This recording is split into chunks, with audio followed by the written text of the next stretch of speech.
right? If I'm an open book about everything that I do or can do for you, uh, you really have no reason to say no, right? Because I've given you everything. And I think that's just the most important thing about content messaging.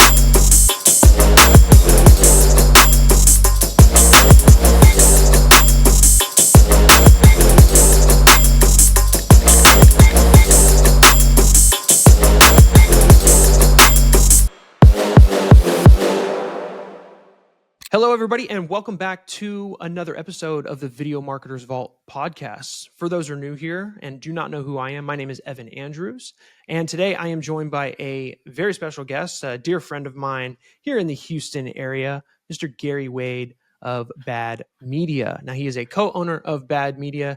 Couldn't have his partner here with us today, but hey, that's okay. Gary, how are you doing today? I'm doing well, Evan. How are you? I am doing very well. I know we were just chatting off camera about something that correlates to kind of like what we're going through and talking about today. We're going to be working on a project soon, so I'm really excited to get to do some more of that with you. I know we've worked on a couple things in the past, and I've had nothing but a good time. So I'm really looking forward to that later this week. But for those that are just joining us here, if you haven't already, please subscribe to my channel here. Make sure that you get caught up with all of the latest episodes that we have here. And again, this podcast is for anybody out there that is in business and entrepreneur, and they are trying to infuse video content into their branding or marketing strategies. We want to show you guys how to best be able to utilize those tools and tactics here in 2025 and beyond. So, Gary, I will allow you just a minute to educate some of my audience and new people here that might just be here for the first time a little bit about yourself and what it is that you do in your background. Oh, most definitely. So, video content pro, filmmaker, right? Like video marketer, all of the above, video work in general. But in the past, I was a educator, a school leader. Ultimately, and I've honed those skills and brought that into the fact of like doing visual storytelling with video content. Ultimately, all of that wrapped up into one. Um, Dude, no, I love that. Like, I know that when I first met you, um, understanding that you come from an education background, right? Mhm. My wife's a teacher as well. Yeah. So I think anybody that is in education, no matter what level, no matter what, I guess, realm, right?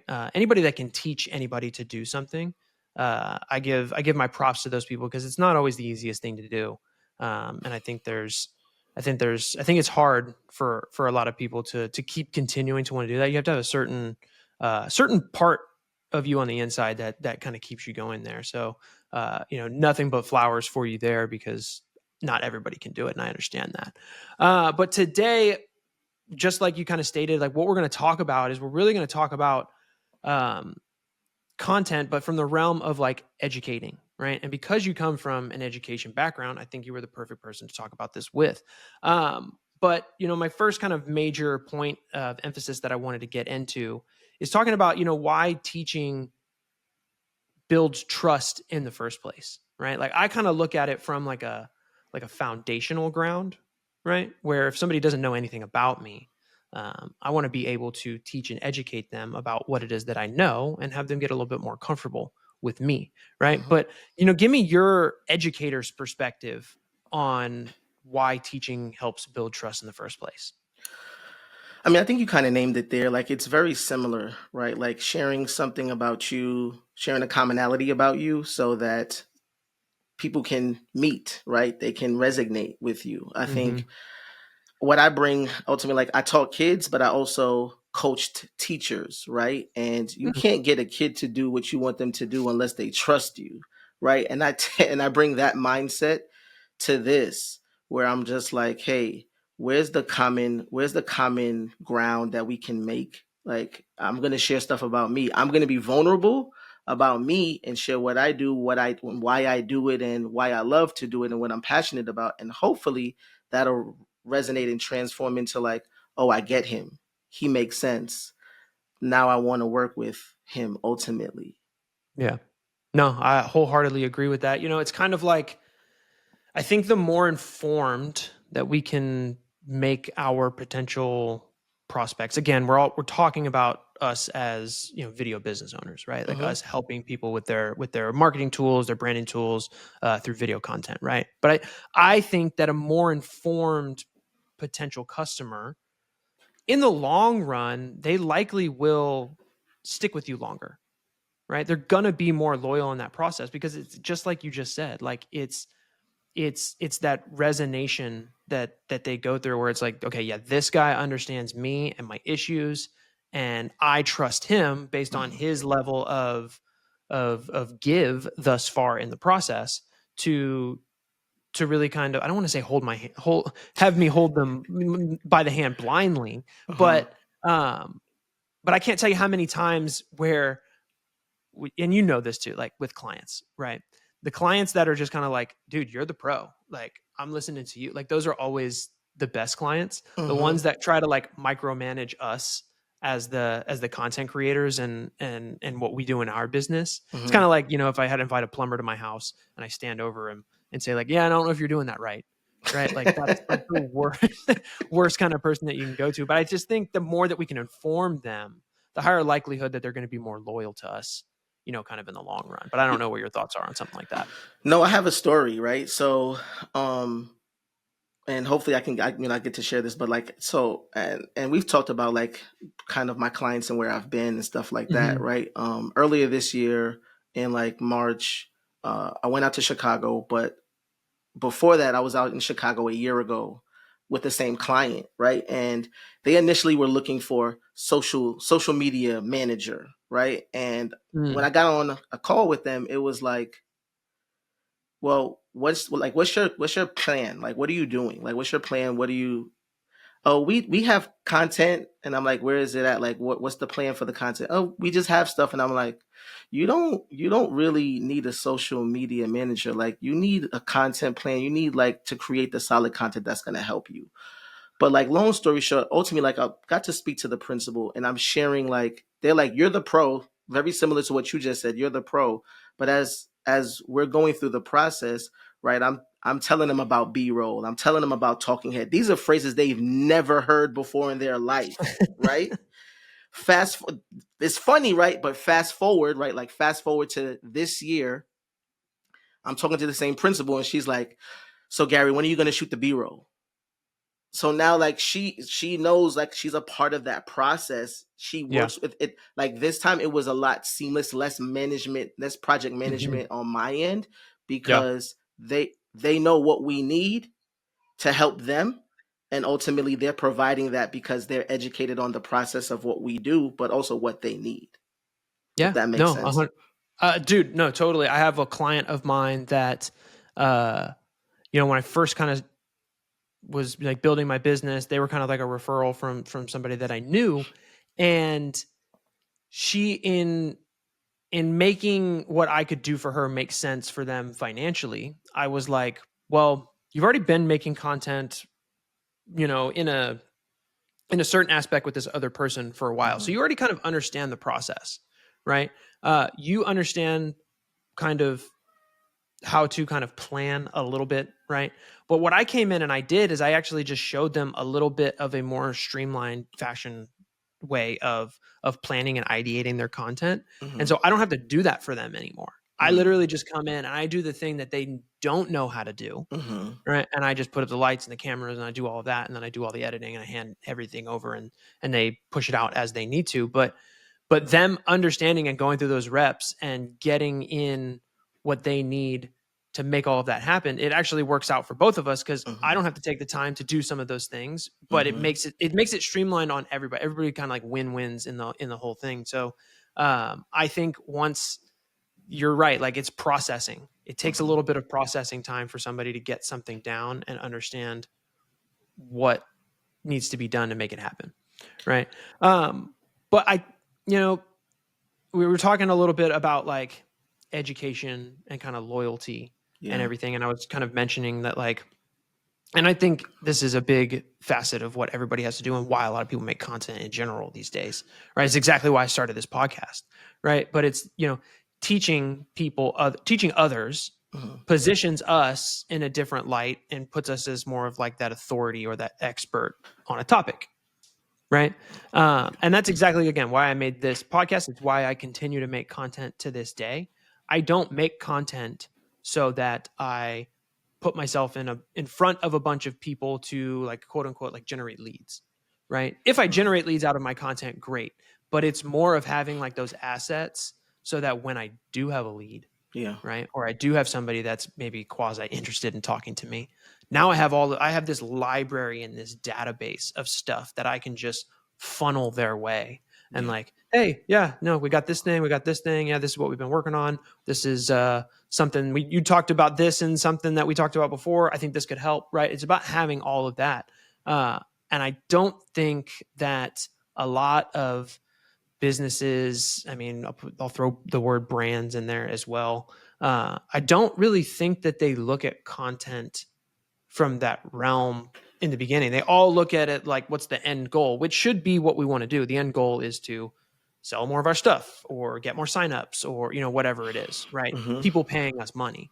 But they don't look at it in, they don't reverse engineer the thing. They just try to engineer it to the end goal. And Mhm. everything almost always starts off as like, I call it selling in the content, which I don't really try to do with my stuff, right? Even my ads, which is a gateway to the sale. Like, I'm not trying to sell you anything. It's just like, hey, this is what I can help you do. Yeah. And like, if you want to take the next step, you take the next step, right? Yeah.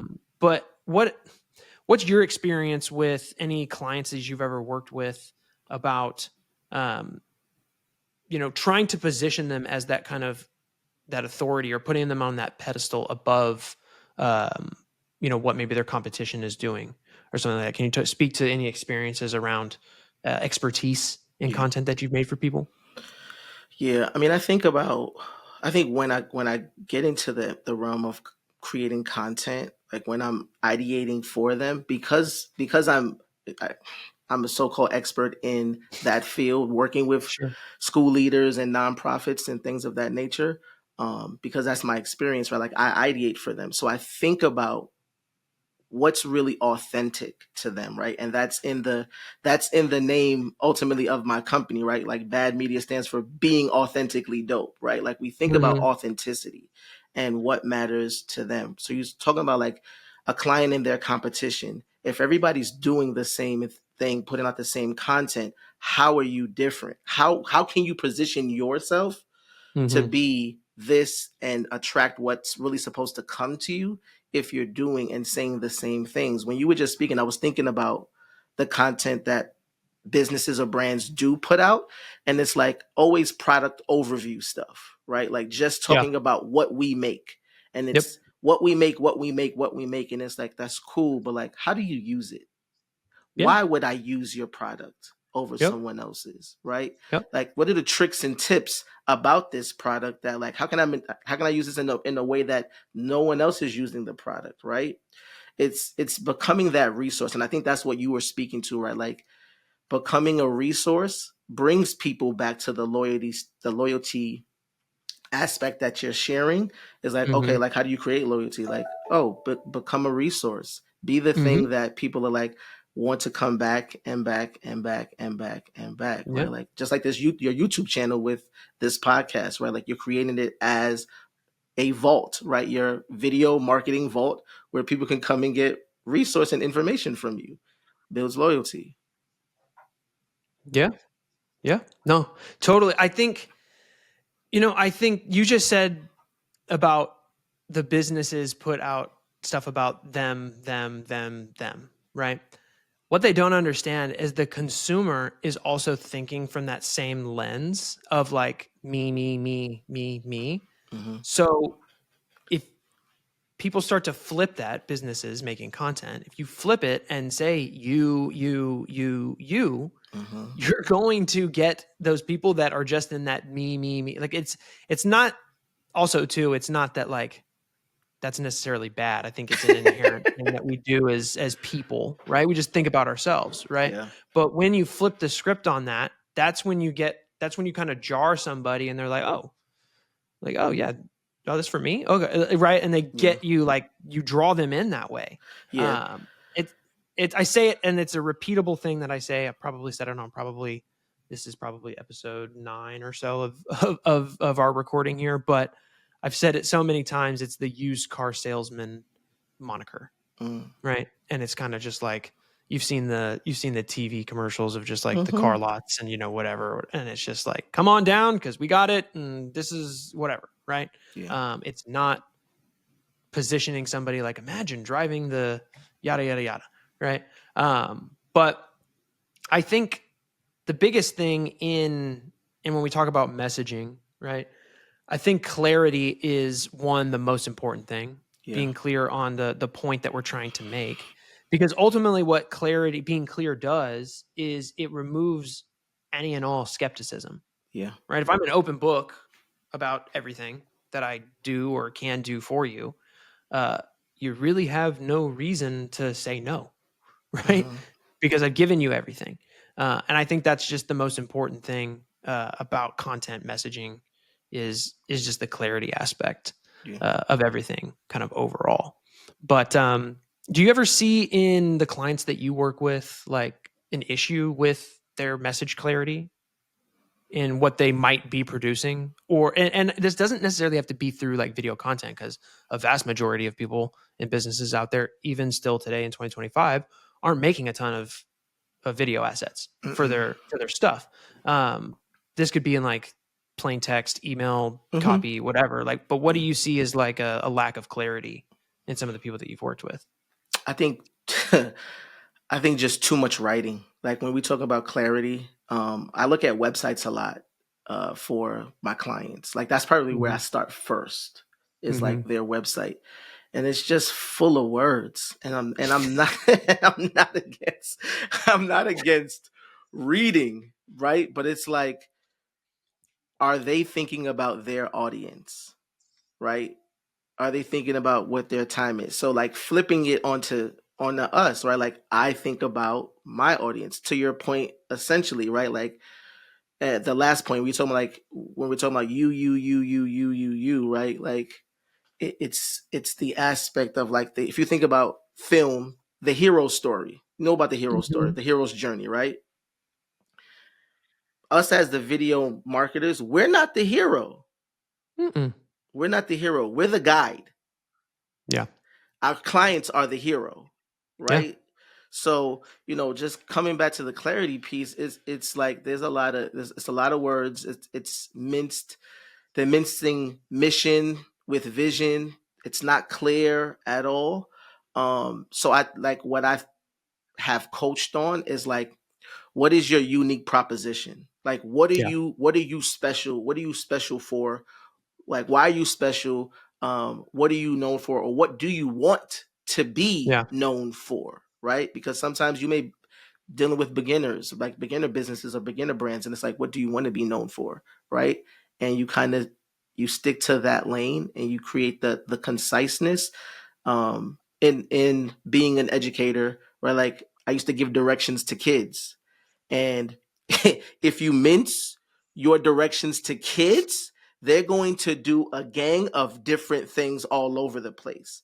So a lot of Hmm. times it used to be make your directions concise, like direct and concise for Yeah. kids. And Yeah. maybe even like numeric, right? Or sorry, sequential, so that they know what they're doing first, what they're doing second, what they're doing third.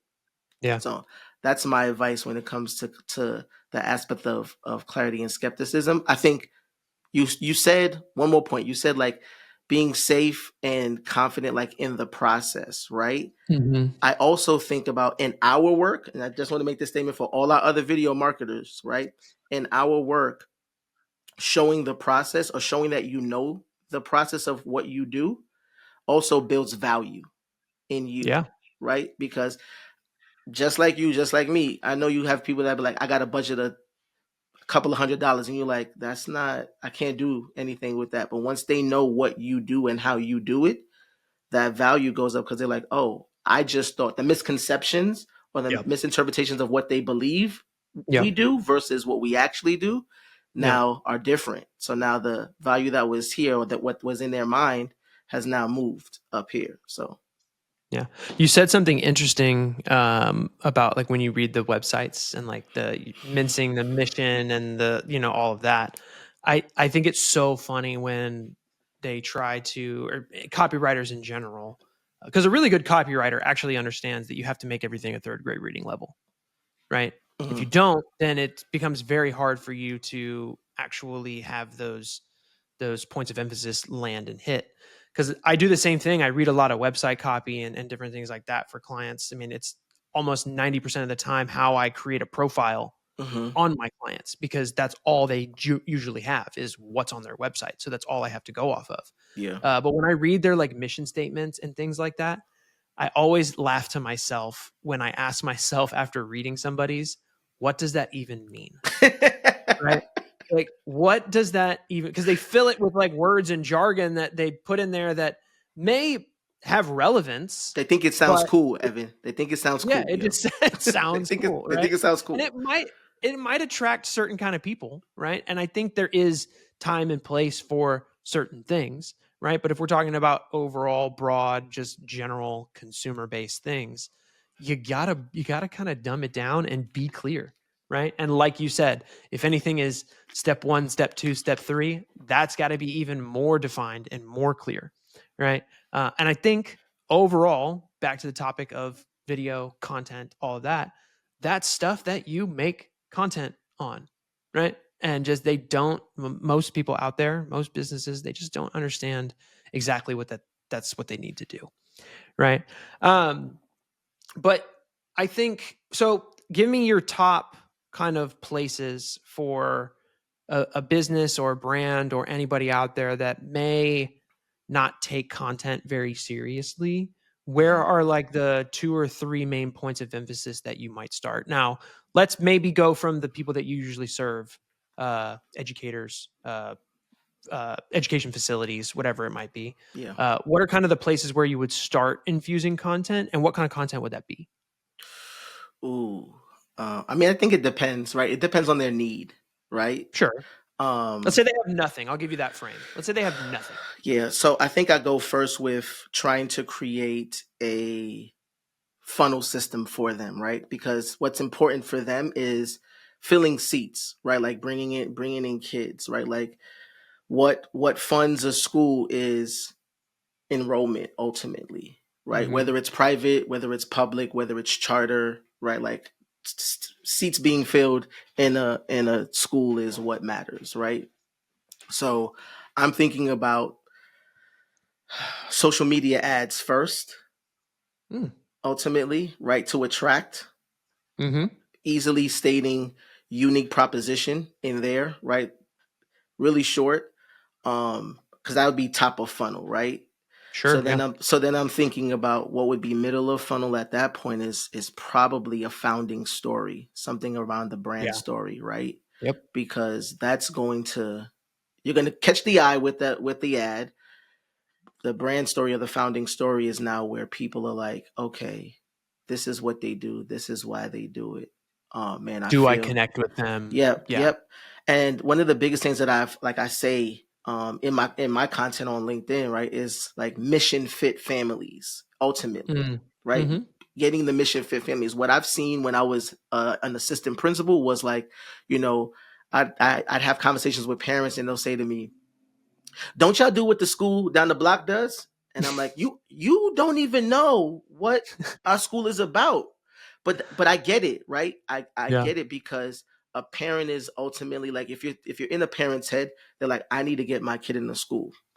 Like as long as my child is safe and they're fed, right? Like I'm good with wherever they go, ultimately. But when you do this aspect of, add brand story, then some assets of like social media educational content, Mhm. um, it's then like, oh, attract me. Now I like resonate. I know what they do. And then it's like, let me learn more about this place and like Yep. programming and impact and how they've changed other families' lives and things of that nature. Yeah. So, No, I wholeheartedly agree. I think top of funnel is the most important based on goal, hmm right? hmm After that conversation, it could be the brand story film. I think client testimonials are another good one. So like Hmm. private school or something like that. Like if you Yeah. get some parents that can come in and say, great things about the facilities and things like that, and why they Hmm. chose to maybe go that route. Like I think those are gonna be kind of what sells before the application process, right? Hmm. But what I think I see most in generalized businesses again, in terms of content is, and this will kind of wrap up our episode here, but I think the biggest thing that they get wrong is they look at content as like a transactional thing, right? Like they look at all content that way. Like Hmm. all content should be focused about this transaction of I give you something, you give me something, right? And I think that's the kind of wrong way to go about it because, like I said earlier, it should just be about giving and giving and giving, and then somebody is eventually going to say like, well, "You're giving me a ton here. I'm ready to do the thing," Hmm. right? But I don't know if you have a take on seeing a ton of that, but that's just what I look at as the biggest issue for most people is just that transactional logic behind their Yeah. decision making. Yeah. I mean, it even goes a little further than just the transactional piece of like giving and expecting something back. What happens is because they think that way, they don't put time into creating the content because they're Mhm. like, I don't see what I'm going to get back from it Mm. ultimately, right? Yeah. And it's one of those things where because we live in this time and age of there's no more yellow pages. I was just having this conversation yesterday. Like, yellow pages doesn't exist. We used to flip through and look for businesses, and you could pick. Mhm. Because my need was great, Yeah. I just pick it. I don't even know what the reputation is. I may Right. be out of luck, but I'm gonna pick this business. Now we have the actual space to be like, let me go research and let me actually view and see what I can learn from other Mhm. people's reviews to Yep. video content on them and what they're saying about themselves. I think brands don't get that. They can control their own narrative if they create their own narrative. Yeah. And they miss No. that because they don't see the payoff or yeah, they don't see the payoff in it. They just Mhm. feel like, I'm creating just to create. And Yeah. that may also then stem from them not having content strategy, right? They don't know No, of why they're course. making the content, so they don't see a return. I'm not going to do it. Yeah.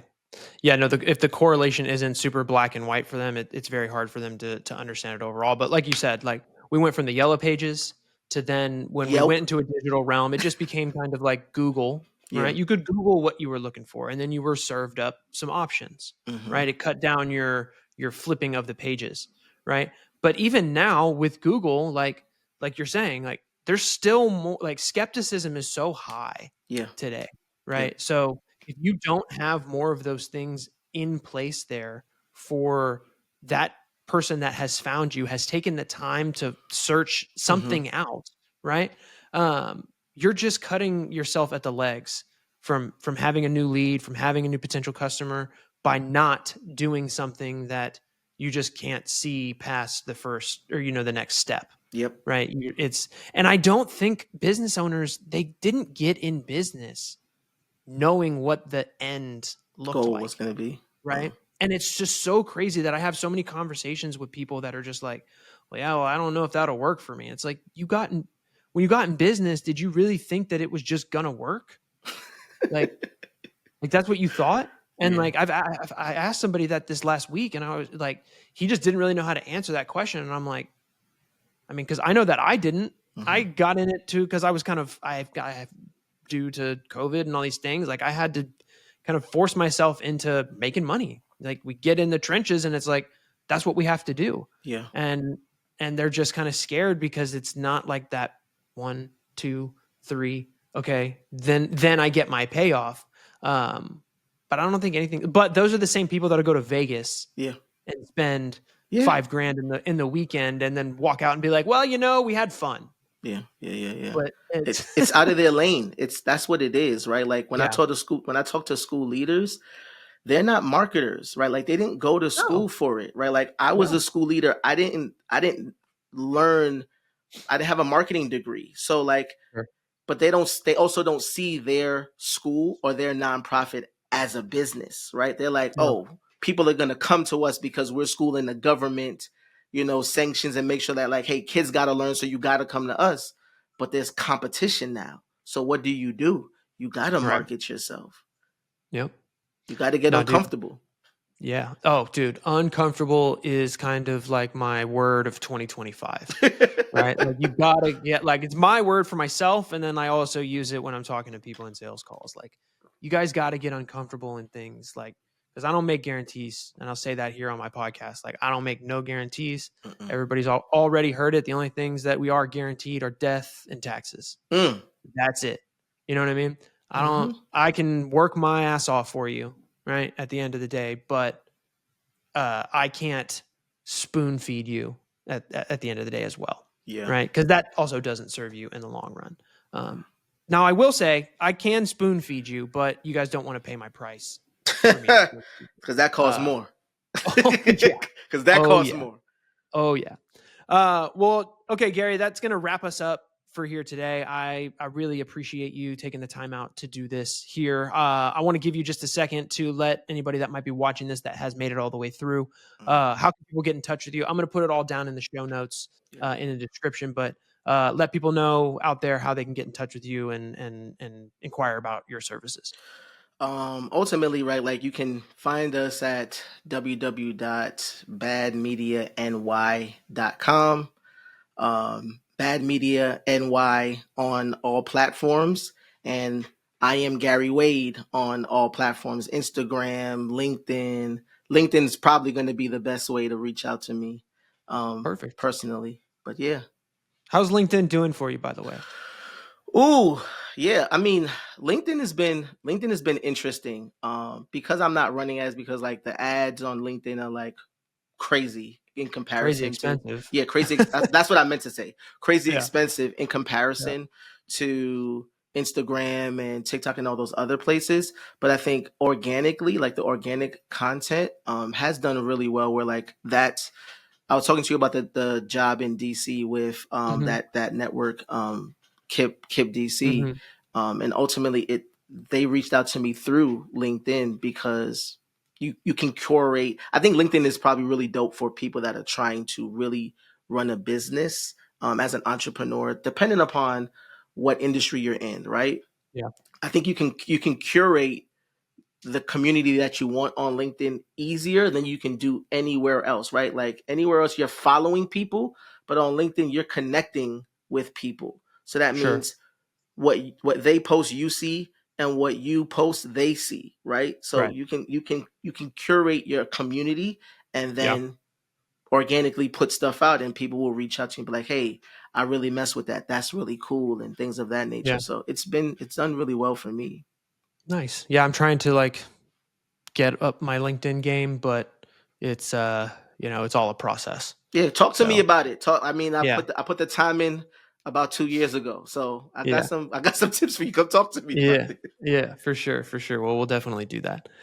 Cool, man. Well, like I said, I'm going to put everything for you guys out there that want to get connected with Gary and see what he can maybe do for you with his video marketing services, and for the people that he, helps ultimately. That'll all be down in the description of this video. But yeah, until next time, everybody, make sure that you like, subscribe, share this video. Gary does, again, a lot of stuff with educators out there. So if you know somebody with a school, private school, whatever it might be, he can definitely help you guys out there. And he travels all over the country. So I do. don't be afraid to reach out to Gary there. But until next time, everybody, we will see you on another episode of the Video Marketers Vault podcast. Peace.